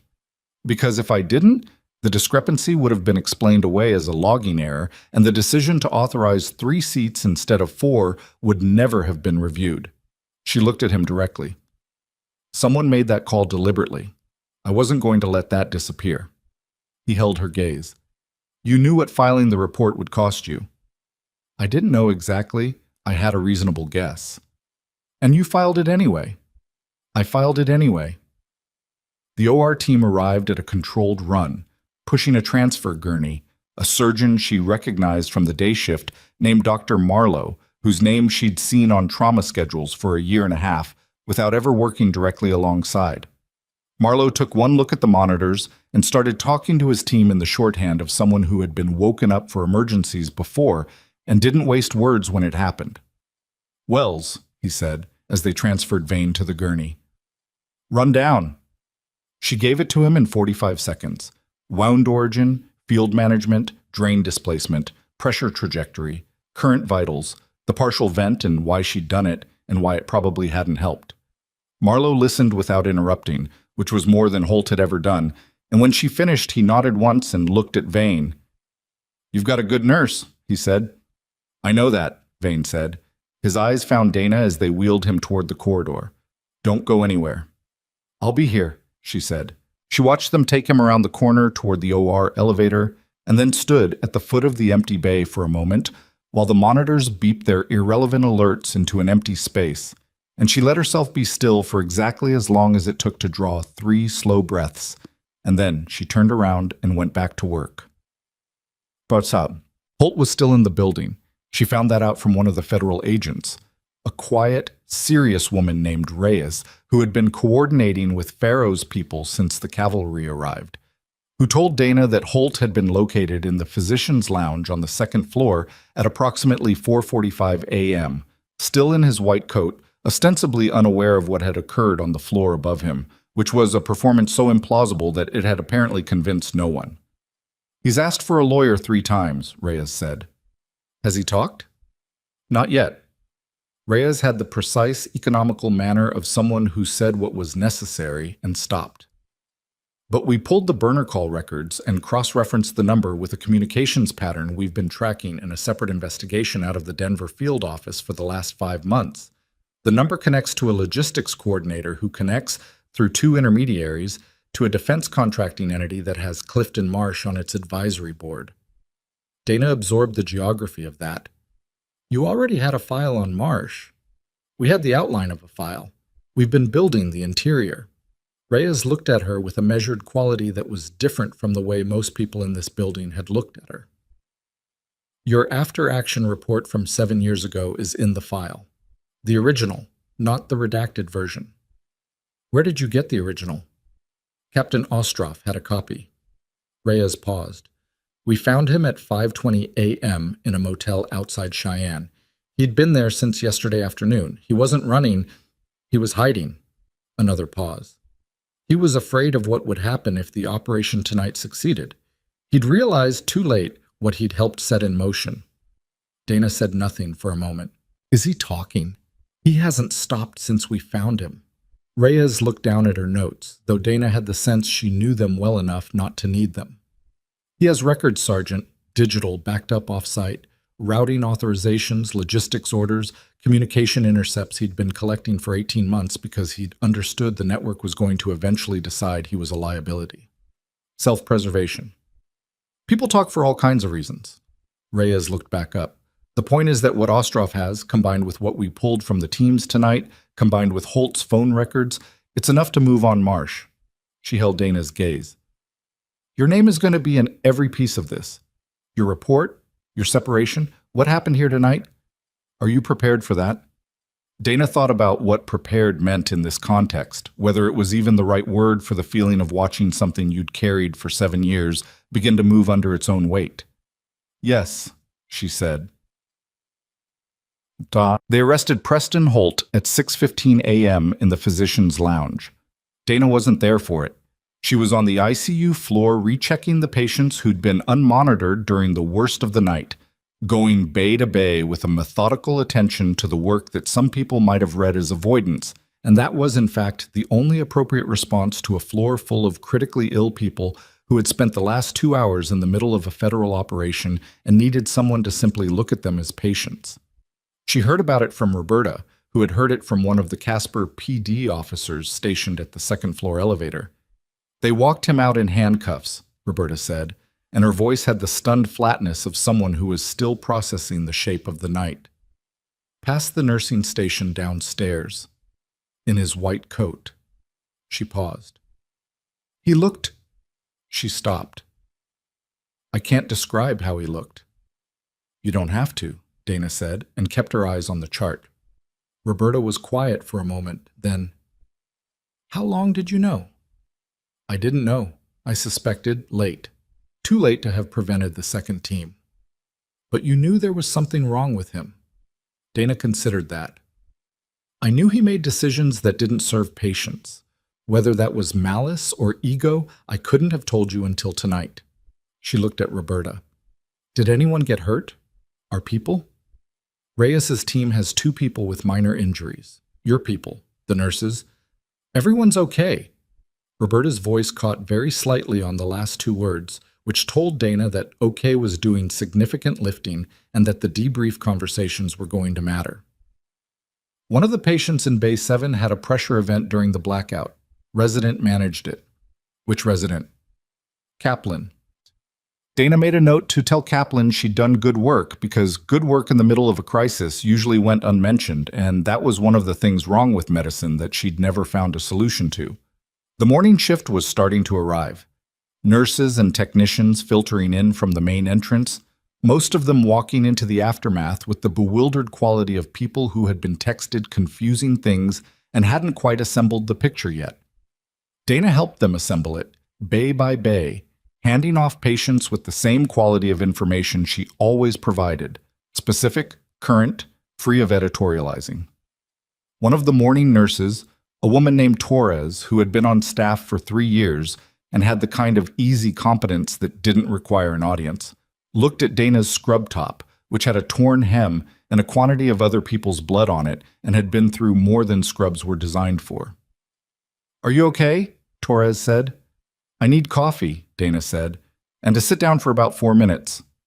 Torres nodded and went to get coffee, which was a small and specific kindness that Dana registered with more gratitude than she would have expected to feel about a cup of hospital coffee at 6:30 in the morning.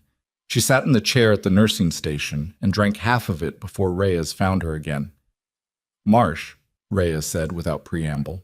We moved on him at 6:10 at his residence outside D.C. Joint FBI and DODIG. He was there. He hadn't run, which tells us he either didn't think we had enough or he'd made arrangements he thought would hold. She sat down in the chair across the station. They didn't hold. Ostrov's documentation covered the authorization chain back to a direct order that Marsh signed in an operations memo 7 years ago that approved the extraction window modification for Ridgeline. Dana set down the coffee cup. He signed an order deliberately narrowing the extraction window, Reyes said. The memo characterized it as a resource efficiency measure. It put your team outside the recovery window by 47 minutes. The 3 men who made it back only made it because of what you did in the field. She paused. Marsh knew there was a witness to what that window meant. He's known for 7 years. And my after-action report confirmed I understood what I'd seen, Dana said. Yes. So my separation wasn't a reaction to the report. It was the mechanism, Reyes said. They used the report as the pretext. Your separation was planned from the moment you filed it. She looked at Dana with the directness that had characterized everything she'd said tonight. You were set up to look like a disciplinary case. The classified review was constructed to make sure any appeal would stall. The officer who delivered the court-martial threat, she checked her notes. Colonel Harry Doyle, currently a defense industry consultant in Virginia. He's been interviewed this morning. He's talking. He's been talking for the last 20 minutes. He had his own documentation. People in these networks tend to keep records of each other. Reyes's tone didn't change, but something in it compressed slightly. It's how they control each other, and it's how they come apart. Dana sat with that for a moment. 7 years of a story she'd known the shape of but never been able to prove, and it was coming apart now in the space of a single overnight shift because a colonel had been transferred to the wrong hospital, or the right one, and a man who'd planned his way out of accountability for most of a decade had apparently never planned for the specific possibility that the nurse he'd helped destroy would be working nights in Casper, Wyoming, and would put down 2 separate infiltration teams in a single blackout. What happens to my record? She said. That's being handled at the DoD level, formally. Reyes met her eyes. Your separation will be vacated. Everything that was filed against you, the review findings, the disciplinary record, it'll be expunged. Promotion track restored retroactively where applicable. She paused. I can't give you a timeline tonight, but I can tell you it's not discretionary. The documentation is too complete. Dana nodded. She didn't say anything for a moment because there was too much to say, and the nursing station at 6:45 a.m. with Torres moving behind her and Roberta briefing the morning charge and the monitors doing their steady arithmetic was not the place to say any of it. Holt, she said finally. What does he face? Conspiracy, obstruction, accessory to attempted murder? The federal charges? Wyoming State may add their own. Reyes looked at her notepad. He was placed here through a logistics arrangement tied to Marsh's network. His original medical credentials are legitimate, but his hiring process at Hargrove Memorial was facilitated by a board member with connections to the same defense contracting entity. She looked up. He'll be disbarred from practicing medicine. That's separate from the criminal exposure. And the men from the teams? In custody. All 4 from tonight's operation, the asset from the initial attempt, the 2 from the second team. 7 people total. Reyes closed her notepad. They'll cooperate or they won't, but between Ostroff and Doyle and the physical evidence from tonight, cooperation isn't required. Dana finished the coffee. It was cold now and tasted the way hospital coffee always tasted, which was bad enough that drinking it required a kind of commitment. And she committed to it because the alternative was sitting in a chair at 6:45 a.m. with nothing to do with her hands. The colonel, she said. Vane. What's his status? OR as of 30 minutes ago. I was told the procedure is straightforward. It's not straightforward, but it's manageable. She stood up. I want to know when he's out. I'll make sure you're told. Dr. Simon Trask found her at 7:20 a.m. She was at the medication cart near Bay 9, a normal place for a nurse at this point in the shift, doing a normal thing. And he came down the corridor with the deliberate pace of a man who had decided what he was going to say and was making himself say it. She watched him approach and waited. Wells, he said. Dr. Trask? He stopped a few feet away. He was still in the clothes he'd been wearing when she'd last seen him, which meant he hadn't left the building, and he looked the way people looked when they'd been awake for too long and had spent some of that time in the company of federal investigators. What happened here tonight? He said, and then appeared to recalibrate. He looked at her directly. I suspended you based on Holt's characterization of events, at his recommendation. He paused. I didn't ask enough questions. She said nothing. She let him find the rest of it on his own. I dismissed your assessment on the colonel's pressure tonight. I dismissed your judgment on the intake. He stopped again. I dismissed your judgment on a number of things over the past 2 years. He was not a man who appeared comfortable with this, which she found more credible than if he'd been smooth about it. I was wrong. You were wrong, she agreed. He looked at her like he'd expected something more or something less. She didn't elaborate. "I'd like you to take whatever leave you need," he said. "Paid administrative leave given the circumstances, or if you'd prefer to continue, I'll finish my shift," she said. He blinked. "Your shift ended at 7. It ended at 7 normally. Tonight it ends when the morning team has full situational control of every patient I handed off during the last 3 hours." She turned back to the medication cart. "I'll be done by 9. He stood there for another moment. She could feel him assembling something, a statement, an apology, a policy response, and then apparently deciding none of it was adequate to the moment, which was the most accurate assessment he'd made all night. She heard him walk away. She finished her medication check and moved to the next bay, and she was halfway through the secondary charting when Torres came to find her. "OR called," Torres said. "Your colonel's out. Surgeon says it went well." "Define well." "Stable, pressure recovering, drain repositioned, no secondary complications." Torres paused. "He's asking for you." Of course he was. "Tell them I'll be up in 30 minutes, she said. "I need to finish this bay." Torres went to relay the message, and Dana kept writing, because the chart needed to be complete and accurate, and the morning team needed the information, and that was the job, which had always been the job, and which was not going to stop being the job because the night had gone the way it had. She was finishing the last entry when Reyes appeared one more time. Not at a walk this time, moving with a purposefulness that brought Dana's head up before she'd consciously registered the change. "We have a problem," Reyes said. "Which one?" "Marsh." Reyes' voice was controlled in the specific way that controlled voices got when something had gone badly. His legal team filed a motion in the D.C. district at 7:15, emergency stay on the evidence seizure. On what grounds? National security classification. They're arguing that Ostrov's documentation contains classified operational data and that the seizure protocol violated handling procedures. She paused. The motion was filed by a firm that has represented DoD contractors for 20 years. They knew exactly which judge to go to and exactly which language to use. Dana looked at her. "Will it hold?" "For 48 to 72 hours, probably yes. Long enough for Marsh's people to identify what's in the documentation and determine what else needs to be contained." Reyes held her gaze. "If the stay is upheld and Ostrov's records are sequestered, the rest of the case gets harder. The rest of the case gets significantly harder." Reyes stopped. "There's more." "Tell me." "We found something in the documentation from Holt's office, a secondary file, but separate from his communication records, encrypted, on a device we almost missed." She looked at Dana with an expression that was too careful. "It's a list of names, people connected to Ridgeline, to the after-action investigation, to the network's containment operations over 7 years. She paused. "Your name is on it. So is Vane's. So are 4 other names." "Current status of the other 4? Reyes was quiet for exactly 1 second too long. "3 of them," she said, "are people we've been unable to locate since beginning this investigation. We don't know if they're hiding or—" She stopped. "The 4th name on the list has a notation next to it. A date. 6 months ago." Another pause. "We believe that person is dead." The medication cart was still in Dana's hands. The chart was still half-written. The morning shift noise continued around them.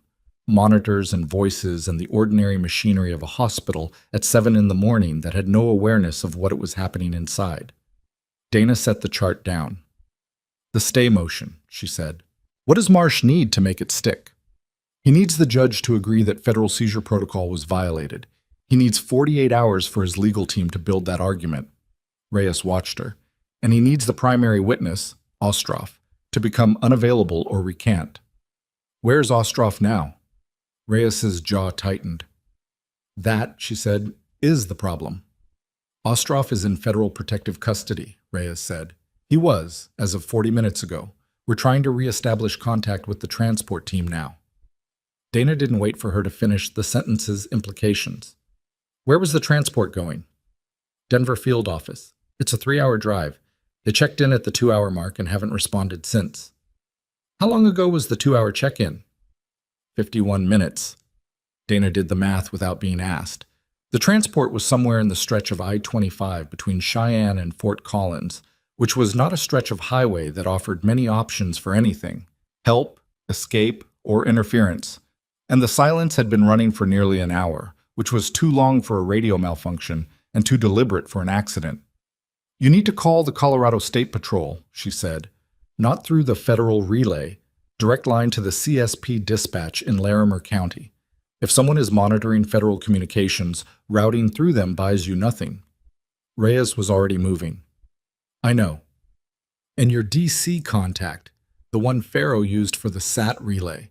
Tell them the stay motion is a stall. Marsh's team isn't buying time to build a legal argument. They're buying time to remove the witness." Reyes stopped and looked back at her. "You think Ostroff is already—" "I think you have maybe 40 minutes before that transport is found empty, or not found at all," Dana said. "And if that happens, Marsh's legal team withdraws the stay motion voluntarily because they won't need it anymore." She looked at Reyes steadily. "So I need you to make those calls right now, and I need to go check on my patient." It was the last thing she said before walking toward the OR recovery wing, and it was exactly the kind of statement that would have sounded wrong coming from almost anyone else. "I need to go check on my patient in the middle of a federal witness potentially disappearing on a Colorado highway." But Dana had learned, in 7 years of carrying things she couldn't fix, that the only reliable way forward was to address what was directly in front of you with the full weight of your attention and trust that someone else was addressing the thing you couldn't reach. Reyes made the calls. Dana went to find Vane. Boy, he was in Recovery Bay 2, which was smaller and quieter than the ICU, and smelled less like crisis. And he was conscious in the particular post-surgical way that looked like consciousness, but was running at about 60%, filtered through anesthesia and blood loss and the body's long overdue accounting of the night's damages. His color was better than it had been on the 5th floor. His pressure on the monitor above him read 104/70, which wasn't good, but was moving in the right direction.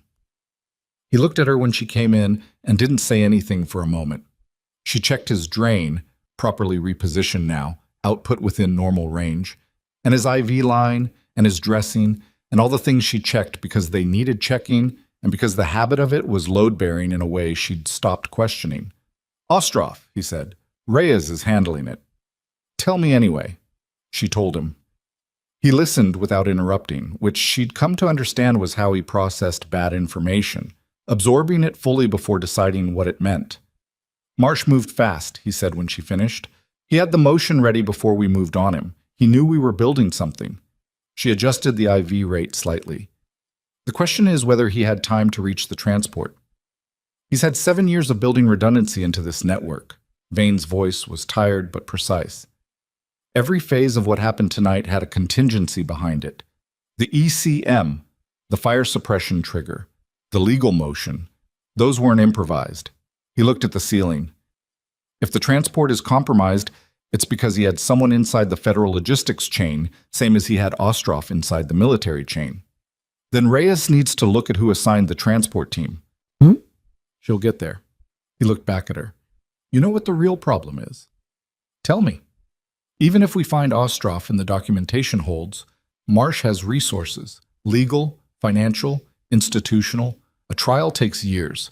His team will classify everything they can, challenge every chain of custody, make every witness's life difficult." He paused. "I've seen this before. It's how networks like this survive. Not by winning, but by outlasting." She sat down in the chair beside the bed. The first time she'd sat down since the supply lounge at 2 in the morning, and the specific weight of that registered in her legs and her back and somewhere less physical. "I know," she said, "but you filed the report anyway, 7 years ago." "Yes. Because you understood that the alternative, letting it disappear, was worse than what it cost you." She looked at him. "Is this a point you're building toward, or are you just processing out loud?" The corner of his mouth moved. "Both." He was quiet for a moment. "I spent 6 years looking for you because I needed to close something. Tell myself the team made it back because someone did the right thing, even when the right thing was expensive." He exhaled carefully against the rib constraint. "I told myself when I found you, I'd know what to say." "Do you?" "No." He said it plainly, I don't think there are words that cover what I owe you. I'm not going to try. He looked at her with the directness that had been consistent all night, through sedation and blood loss and a gunshot in the dark. But I'm going to spend whatever time I have on this side of that operating room making sure Marsh goes down for what he did. To you, to the men we lost, to everyone on that list. He paused. And I'm going to need you on record. Oh, I've been on record, she said. My after-action report has been on record for 7 years. The original, on the stand, with everything that happened tonight attached to it. He held her gaze. I'm asking you to go through it again, all of it, publicly. She thought about what publicly meant. Congressional hearings, depositions, her name attached to a federal prosecution, the 7 years of quiet she'd built in Casper, the overnight shifts in the small apartment near the hospital, and the 2 years of being nobody that had cost her something she hadn't entirely admitted to herself.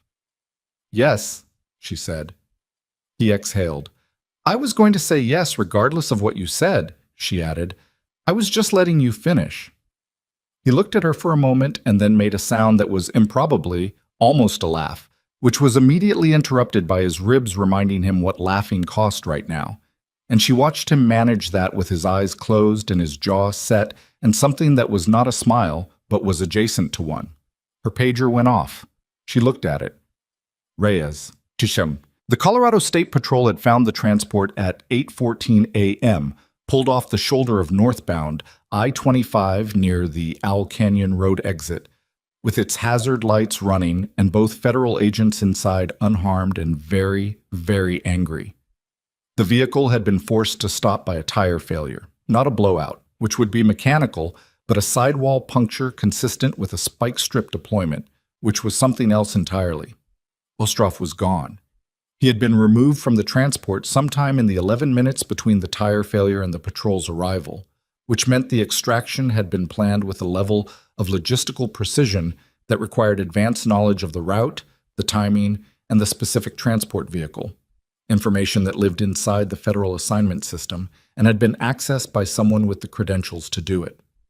Dana got this from Reyes in the hospital corridor at 8:22 a.m., delivered in the same flat, precise manner that Reyes apparently used for everything, which Dana had come to understand was not effect, but was how the woman actually processed the world. They didn't kill him, Dana said. No. If they'd wanted to eliminate him, they would have done it on the highway. A missing witness is cleaner for the legal motion than a dead one, but a dead one is cleaner for everything else. She thought about it. They took him because they want to know what he gave us. They want to know how much of the documentation he'd already transferred. Reyes nodded slowly. If they determine he gave us everything, then the calculus changes. Dana looked at her.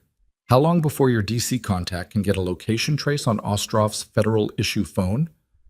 It's already running.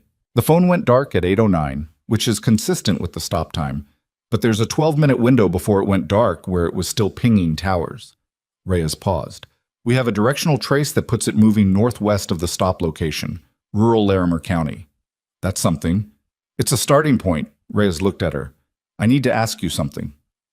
Ask. Ostroff's off-site backup. The documentation he said he'd copied to a secondary location. We haven't found it yet. He told us it existed, but he hadn't given us the location before the transport. She held Dana's gaze. Is there anything in what he told you or Vane tonight that could indicate where... He didn't tell us anything about a backup, Dana said. He didn't speak to Vane directly, and he didn't speak to me at all. Everything I know about Ostroff came from you. Reyes absorbed this. Then we're working on finding the physical location from the phone trace. And Marsh's legal motion? Still active. The DC judge has given both sides until noon to file supplemental arguments. She looked at her watch. That's 3 hours and 20 minutes. 3 hours and 20 minutes for a federal legal argument, a phone trace in rural Colorado, and a network that had been running for 7 years to finish collapsing under its own weight. Dana had worked nights in an ICU long enough to understand what 3 hours and 20 minutes actually meant. It was either plenty of time or none at all, depending entirely on which problem moved first. She went back to work. At 9:40 a.m., the phone trace produced a location. At 9:58 a.m., a Larimer County Sheriff's unit and 2 FBI agents found Dale Ostroff in a maintenance outbuilding on an agricultural property 14 miles northwest of the highway stop, unharmed, handcuffed to a support post, with 2 men outside the building who had not yet determined that their operational window had just closed. The 2 men were taken into custody without incident. Ostrov was transported, this time with a 4-vehicle escort and a route that had not been entered into any federal assignment system, to the Denver field office, where he arrived at 11:15 a.m. and immediately resumed talking. The off-site backup existed. It was a cloud partition registered under a personal account that Ostrov had maintained separately from any government system, and accessing it required a passphrase that Ostrov provided at 11:23 a.m., and the contents of that partition, 6 gigabytes of routing documents, authorization memos, communication records, and financial transfers spanning 8 years, were in federal hands at 11:31 a.m. Marsh's legal team withdrew the stay motion at 11:47 a.m. Dana heard about this at 11:52 a.m. from Reyes, who delivered the information standing in the ICU corridor while Dana was finishing her documentation handoff to the afternoon charge nurse, and who said it in the same tone she used for everything, which was starting to feel to Dana less like professional affect and more like a person whose baseline was somewhere other than most people's. "It's not over," Reyes said. "The withdrawal means we proceed, but the trial is going to be long," Dana said. "I know." She closed the chart binder. "But you have the documentation, you have Ostrov, you have Doyle, and you have 7 people who were inside this hospital last night who are going to be making decisions about how cooperative they want to be."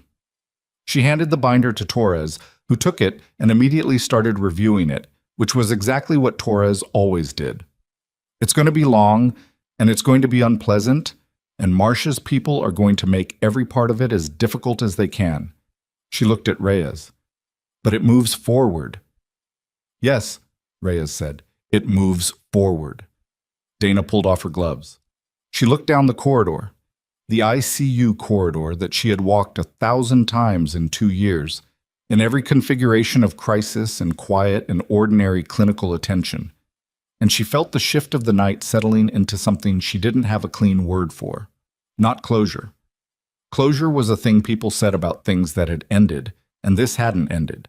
There would be depositions and hearings, and the specific grinding endurance of a federal prosecution with a well-resourced defense, and her name would be in documents, and her face would be known in contexts she'd spent 2 years deliberately avoiding, and the quiet she'd built in Casper was already gone regardless of what she did next. But underneath all of that, at a level that the noise of the morning couldn't reach, something that had been moving wrong for 7 years had stopped moving wrong. She was going to have to learn what to do with that. She went to see Vane at noon. He'd been moved from recovery to a private room on the 3rd floor, federal patient protocols, Reyes' doing, and he was more awake than she expected, sitting up at a careful angle that spared his ribs, with a tablet in his lap and the expression of a man who had been given restricted news access and was using it selectively. He looked up when she came in. "The motion was withdrawn," he said. "Yes." "And Ostrov. Back in federal custody. The backup documentation is in." She sat in the chair beside the bed. She hadn't changed out of her scrubs yet, hadn't been home, hadn't done anything that normal people did between the end of a shift and the middle of the next day. She'd thought about it and kept finding reasons to stay, and she was honest enough with herself to recognize that reasons and excuses could look identical from the outside. "You should sleep," Vane said. "I'm aware." "You've been awake for... Don't count it. It makes it worse." She looked at the tablet. "What are you reading?" "Nothing useful." He set it down. "Thinking about what happens next." "The trial." "Before that." He looked at her with the directness she'd come to expect. "Your record. The DoD review process is going to take months even with the documentation we have. There are people inside the system who will slow walk it as long as they can." He paused. "I want to accelerate it." "How?" "I'm going to testify. Not just in the Marsh case. I'm going to request a review hearing specific to your separation. I have standing as the senior officer from Ridgeline who survived, and I have the after-action record, and I have what happened in this building last night. His voice was steady and unhurried. It's going to be on the record and it's going to be public, and anyone who tries to slow walk it is going to be doing it in front of a record that already includes 7 people in federal custody. She looked at her hands. "You don't need to do that," she said. "I know I don't need to." He held her gaze. "I'm doing it because it's right, and because I should have done it 6 years ago and didn't, and that's something I have to live with, but living with it doesn't mean I stop trying to correct it." She was quiet for a moment. Outside the window, the Casper morning was clear and cold, the mountains visible on the western horizon in the clean way they were visible after nights that had changed the air's quality. "There's something I want to tell you," she said. "Not for the record. Not for any testimony." He waited. "When they separated me," she said, "the worst part wasn't losing the career. It wasn't even the injustice of it, though it was significant." She looked at the window. "The worst part was not knowing if the men from Ridgeline had made it. I filed the report, and then I was out, and I didn't have clearance to access anything, and for a year I didn't know." She paused. "I found out eventually. I did my own research, the way civilians do. I found a unit citation from 18 months after Ridgeline with 3 names on it that I recognized." She looked back at him. "That was the thing that let me stop looking over my shoulder long enough to build something, knowing the men had made it." Vane was very still. "I built this," she said. 2 years, night shift, Casper. It's not what I thought my life was going to be, but I built it, and I'm not angry about having built it, even though I'm angry about the reason I had to." She stopped. "I just wanted you to know that it wasn't only loss. There was something in it that was mine." He looked at her for a long moment, and she had the sense of something passing between them that was not sentimental in the way that sentiment usually worked. Not warm and soft, but real in the way that things are real when they've been paid for. "Okay," he said. Not inadequate, just honest about the limits of the word while still meaning it entirely. She nodded. She stood up. "I'm going home," she said. "I'm going to sleep for a number of hours that I'm not going to specify out loud. And when I come back in tonight—" "You're coming back tonight?" "I have a shift." She picked up her bag. "Tell Reyes I'll be available for preliminary interview tomorrow morning. Not before 7, because I need to sleep and I need coffee before I talk to federal investigators." He watched her move toward the door. "Dana?" he said. She stopped. "I'm glad it was you," he said. "Tonight, in that hospital. Out of everyone in that building, I'm glad it was you." She stood at the door with that for a moment. It wasn't the kind of thing she knew how to receive gracefully, so she didn't try. "Get some rest," she said. "Your drain output is going to need checking in 4 hours, and I'd rather do it without you being difficult about it." She heard him exhale as she walked out into the corridor, and the sound had something in it that she took with her down the hall and into the elevator and out through the hospital's main entrance into the November morning, where the air was cold enough to sting and the sky was the particular sharp blue of altitude and winter, and the kind of day that didn't know or care what the night before had contained. The drive from Hargrove Memorial to her apartment was 11 minutes. She'd timed it on her first week and had never found a reason to time it again. But she knew it the way she knew the hospital floor plan and the ICU layout and the drainage rates of 12 different patients. Not because she'd tried to memorize it, but because she'd been present for it enough times that it had simply become part of how she moved through the world. She sat in the parking lot outside her building for a while before going in. Not long. Long enough. There was a specific thing that happened at the end of very long nights that she'd never found an adequate description for. Not exhaustion exactly, more like a recalibration, the sense of the nervous system updating its picture of what was normal, what was survivable, what had turned out to be something other than what it looked like at its worst point. She'd had this feeling before. After Ridgeline, after the separation hearing, after the first night in Casper when she'd been so uncertain about the decision to be here that she'd sat in a parking lot not so different from this one and made a list of reasons that turned out to be more about endurance than optimism. The reasons had been enough. They usually were, if you made them concrete. She thought about Marsh somewhere in a federal processing system with his legal team and his network and his 8 years of practiced confidence that the thing he'd built was durable. She thought about what it cost to be that kind of person, to spend years maintaining a structure built on what you'd taken from other people, and to believe so fully in the durability of that structure that you planned around it instead of questioning it. She didn't feel sorry for him. She felt something more complicated than that, which was the recognition that systems that depended on people staying silent eventually encountered the people who wouldn't, and that the encounter was never comfortable for anyone involved, including the people who'd been silent for reasons they could defend. She'd been silent for 2 years. Not about Ridgeline. She'd never been silent about Ridgeline, but about herself.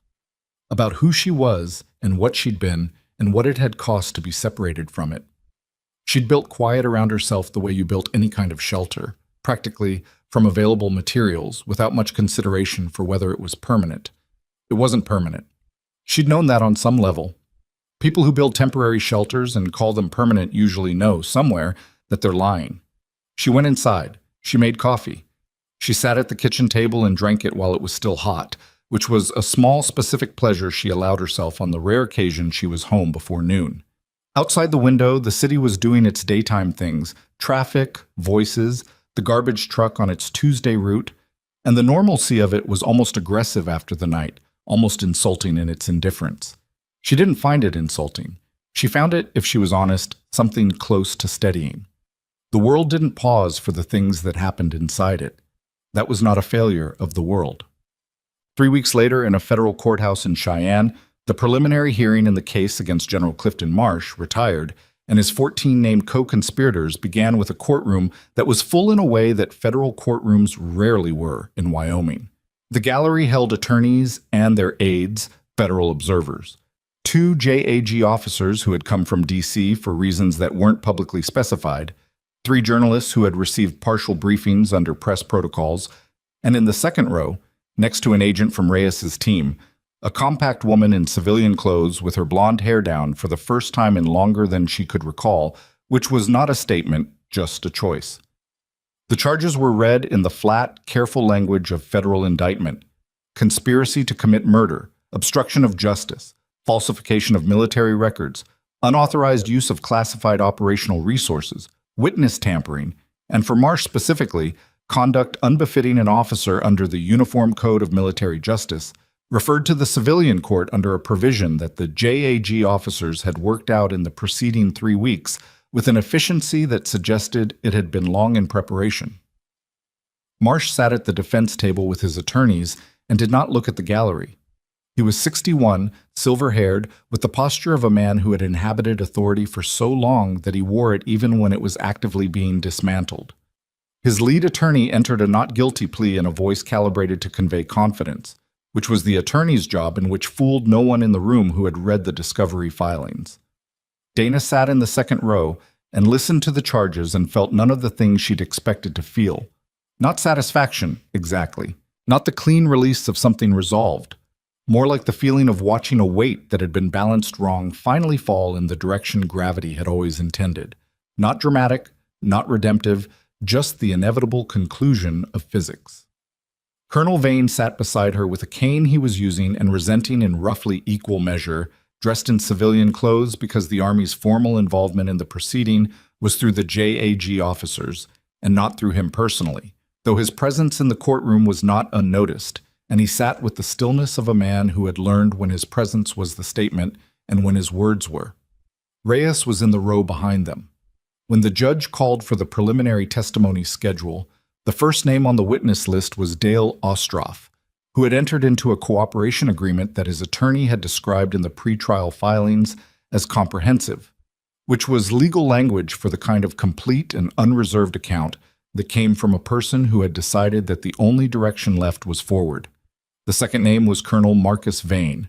The third was Staff Sergeant Dana Wells, United States Army, retired, except that the retired had been under formal review for 3 weeks, pending a record correction that had moved through the DoD administrative process with the specific speed of something that had political attention and documentary support and a federal prosecution attached to it, and that had arrived on the desk of the Army Personnel Command in the form of a recommendation for vacature of separation and retroactive record restoration, which was bureaucratic language for the acknowledgement that what had been done to her had been wrong and that the record would reflect it.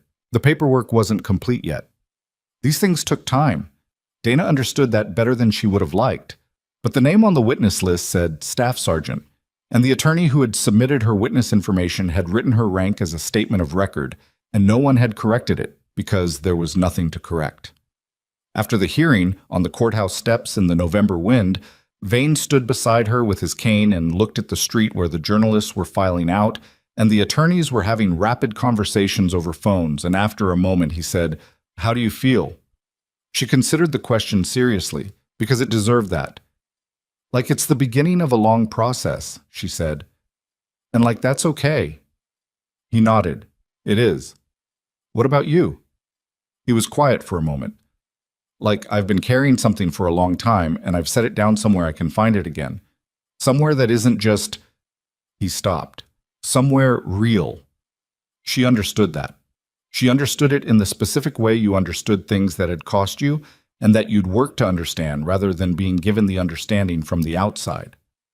Reyes came out behind them and said, without preamble, "Holt took the plea." They both turned. "This morning," Reyes said, "conspiracy and accessory charges, federal, 12 years, possibility of parole at 8. Medical license surrendered as a condition." She looked at Dana. "He wanted it noted that the cooperation was voluntary." "It's noted," Dana said. "He said," Reyes paused, "he said he understood the difference between what he was paid to do and what a doctor is supposed to do, and that he'd spent 2 years telling himself those things were compatible, and that they weren't." She delivered this without inflection. "I thought you'd want to hear it." Dana thought about Preston Holt, who had stood over her in a break room at 2 a.m. and asked for her badge as though the thing she'd done was the problem, who had told her to stay out of the way on 100 ordinary shifts before that, not because she was actually in the way, but because the way she worked made him uncomfortable in a manner he'd probably never examined. She didn't forgive him. That wasn't the point. She understood him in the way she understood all the versions of that particular failure. The people who looked at someone doing something right and felt it as an accusation, and who responded to that feeling by making the person smaller instead of asking what the discomfort meant. She'd met that version of cowardice in medicine and in the military and in the ordinary institutions of ordinary life, and it did not require malice to be damaging. Holt had graduated from cowardice to complicity somewhere along the line, but the route was the same. She wasn't going to spend any more time on the route. "Thank you," she said to Reyes, "for telling me." Reyes nodded. She went back inside because there were more things to handle, and Reyes was always handling them. Vane and Dana stood on the courthouse steps for another minute in the cold, not talking, which was a thing she'd come to appreciate about him. The capacity to be present without filling the space. "I'm going back to Casper tonight," she said finally. "I know. I have a shift tomorrow morning. They moved me to days." She paused. "Temporarily, while the hearing schedule gets sorted. How do you feel about days?" She considered. "Unfamiliar." She looked at the street. "I've worked nights for 2 years. I know what that floor looks like at 3 a.m. I know the sounds, which monitors alarm first, which patients are restless."